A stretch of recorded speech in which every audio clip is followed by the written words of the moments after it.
Hi everyone, welcome back to Read Aloud. Today I'm going to be reading chapters 2 and 3 of the last of the really great Whangdoodles. I hope you enjoyed chapter 1 yesterday, and I hope you enjoy chapter 2 and 3 today.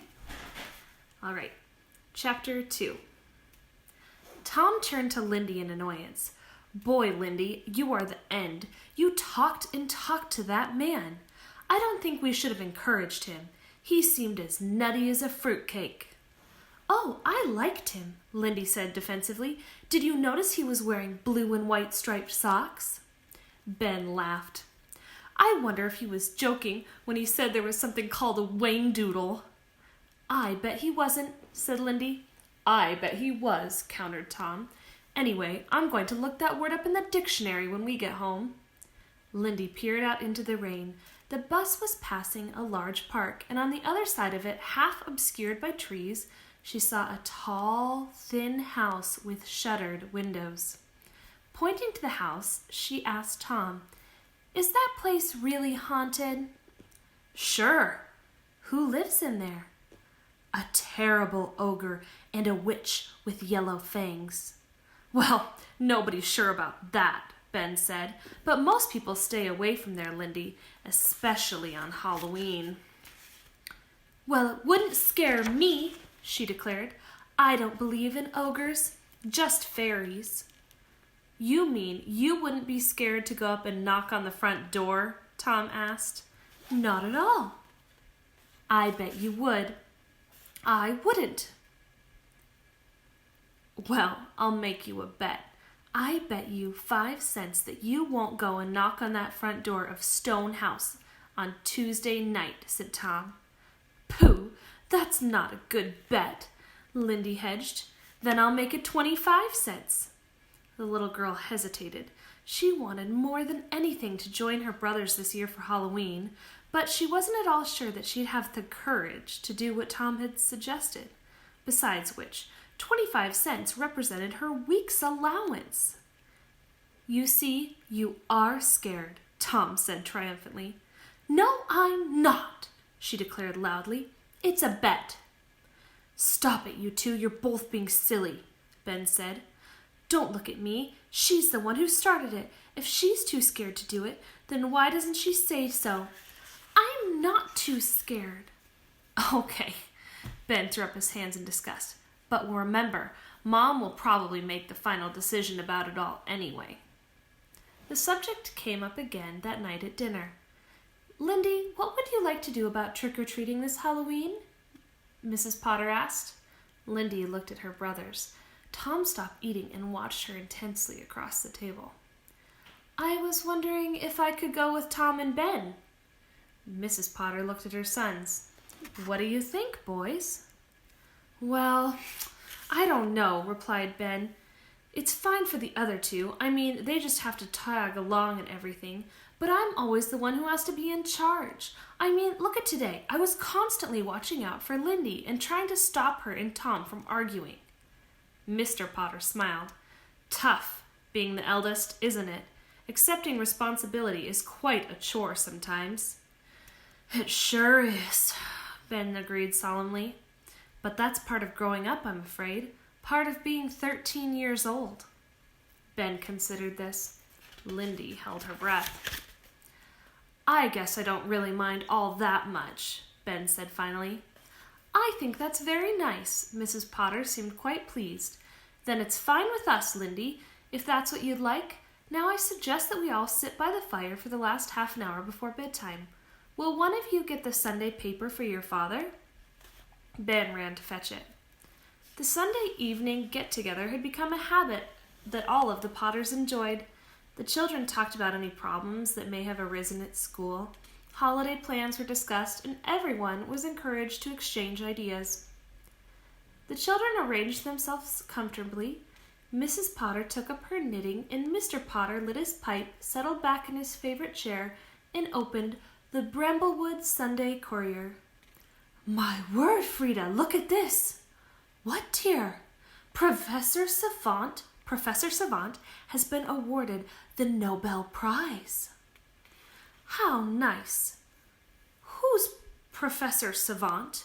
Tom wanted to know. He's the head of the biology research department at the university, Mr. Potter explained. What did he get the Nobel Prize for? According to this, for his work in genetics, said Mr. Potter. I don't even know what the Nobel Prize is. Lindy sounded bewildered. Mr. Potter looked over his glasses at his eldest son. Can you tell her, Ben? Ben thought for a moment. I think, he said slowly, that it's a prize given every year to people who have done something really great, like in chemistry, or in writing, or in medicine, something like that. Very good, said Mr. Potter. It's also given for achievement in physics and psychology, and, very importantly, for the promotion of peace. Mrs. Potter interrupted her husband. I really think you should write to the professor, dear. Just a small letter of congratulations. It's really so wonderful for the university. Which reminds me, she turned to the children, would you all start thinking about doing a card or a letter to Grandma? You know she's not been at all well. It would mean so much to her to hear from you all. Lindy, perhaps you could make one of your special cards? Okay. Tell us about the zoo today, said Mr. Potter. We met the funniest little man there, Lindy suddenly remembered. He told us about an animal called a Whangdoodle. Have you ever heard of it, Daddy? A Whangdoodle? No, I can't say I have. What is it? I don't know. He said it looks a bit like a horse. It has horns. I don't think there is an animal, said Tom. I told him so. He said to look it up in the dictionary when we all got home. Well, go ahead, said Mr. Potter. Tom ran into his father's study and took from a shelf a large, heavy book. A large, heavy black dictionary that had obviously seen a great deal of use. He carried it carefully back into the living room and placed it on the table. The children gathered around him as he thumbed through the tissue-thin pages. Watchband, Waybill, Webbing, Wessex, West Orange, Whammy. Here we are, he suddenly cried out. Whangdoodle! Oh, what does it say? Lindy pushed in close. It says, noun, slang, a fanciful creature of an undefined nature. Tom looked up. What does that mean? Mr. Potter rose and knocked his pipe against the side of the fireplace. It probably means that a Whangdoodle is a made-up word for some kind of imaginary creature, which I would think is why the dictionary uses the word fanciful to describe it. So I was right, Tom said. A Whangdoodle doesn't exist. Probably not, replied Mr. Potter. There you are, Tom turned to Ben and Lindy. I told you so. But you're not sure about that, Lindy protested. Yes, I am. I knew that old man was a phony. Oh, he wasn't, Lindy turned to Ben. You don't think he was too, do you, Ben? Oh, Lindy, who knows, Ben sighed. But if he wasn't a phony or crazy or anything, then what do you suppose he meant by all his talk? We shall probably never find out, Mrs. Potter summed up. Come along, children. It's time to get ready for bed. That was chapter 2. Did you look up Whangdoodle in the dictionary? Did you get the same definition that the children did when they looked it up? All right, it's time for chapter 3. The following day, Lindy wished very much that she had not accepted Tom's dare. The more she thought about it, the more she became convinced that she would never be able to approach Stonehouse on Halloween, or any other time for that matter. She was inwardly terrified at the whole idea. But her courage and pride forbade her from mentioning this to anyone, so she spent a very miserable day worrying about it. At bedtime, when Mrs. Potter came in to kiss her goodnight, she found her laying wide-eyed and clutching her teddy bear. Don't turn out the light, Mommy. I need to talk to you for a moment. What is it, darling? I want to know something. Is it true that you can die from fright? She asked. Mrs. Potter tried not to smile at the way in which Lindy asked her question. Why? Are you frightened about tomorrow night? Lindy nodded. In what way are you frightened? Because you're going with the boys for the first time? Or is it something else? No, it's sort of that, Lindy said. Well, you know, it's very easy to change your mind and come with Daddy and me instead. Lindy hesitated. No, I really would like to go with the boys. I was just thinking about it. Mrs. Potter tucked the blanket snugly around her daughter. Why don't you speak to Ben and tell him you're a bit worried? He's very understanding about things like that. Lindy felt a wave of relief at her mother's suggestion. Ben would watch out for her and keep her safe. She hugged her mommy and kissed her. Good night, Mummy. Good night, darling. Sleep well. In spite of Mrs. Potter's comforting reassurance, Lindy had terrible nightmares that night. She spoke to Ben immediately after school the next day. Ben, can you keep a secret? Of course I can. Well, Lindy took a deep breath. You see, I'm a bit scared about tonight. I want to keep my dare and win the 25 cents, but I was wondering, would you please stay very near when I go up to Stone House? And if I scream or faint or anything, will you come and save me? Ben was flattered that Lindy would turn to him in a time of crisis, and he answered in a big brotherly way. Of course I will, Lindy. Don't you worry about anything. I'll be right beside you. Oh, Ben, that's super! At 6:30 p.m., after a very early dinner, the children assembled at the front door to say goodbye to their parents. Lindy's lion costume was a great success. She wore a furry bonnet with 2 soft pointed ears on top of it and furry mittens. She had ruby lips, and there were black whiskers painted on her cheeks and a large black spot on the tip of her nose. On the back of her costume, Mrs. Potter had pinned a long silken tail with a gold tassel at the end of it. Tom looked terribly mean and ugly. He had put on his oldest clothes and patted them into a grotesque shape. He wore a pair of his father's shoes, which were much too big for him. He had used a glue-like substance to pull his face into an antagonized expression. It made Lindy shudder to look at him, and even Mrs. Potter remarked in a startled voice, Good heavens, Tom! Is that really you? Ben looked rather dashing, considering that he was supposed to be Dracula. He wore a long black coat with a high collar over a black turtleneck sweater and brown trousers. He had painted his face white and his lips a dark purplish red. His wig was shiny black. The only really frightening touch were the 2 fangs he had attached to his teeth. Mr. Potter gave last-minute instructions. Now, Dracula, you're in charge. Act in a responsible manner, no egg throwing, and no vandalism. How about shaving cream? Tom asked. Well, all right, in moderation. Off you go. Be home by 9:30 or 10, no later. It was dusk already, and the street lamps were glowing. Lindy, Tom, and Ben saw people in costumes of every shape, color, and size. There were ghosts and hobos and Frankensteins and monsters, princesses, ballet dancers, gypsies, chimney sweeps, and all other manner of disguises. Ghostly music came from some of the houses that mingled with the sounds of crackling laughter and shrieking vampires. Candlelit pumpkins flickered while the moonlight cast moving shadows on the lawns. As the night grew darker, Lindy pressed closer to Ben. Tom studied her. Now, Lindy, are you sure you want to go through with this? I mean, it's going to be spooky and dangerous. She nodded her head bravely.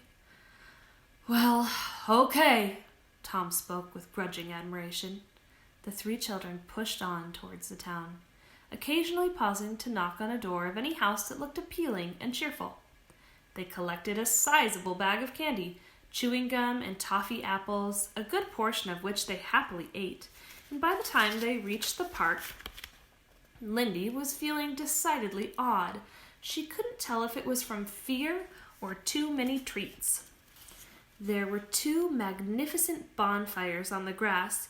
Children were piling sticks and dry branches into the flames, and the sparks rose high in the air. But the nearer the Potter children got to Stone House, the less activity they saw. The area was obviously heavily wooded.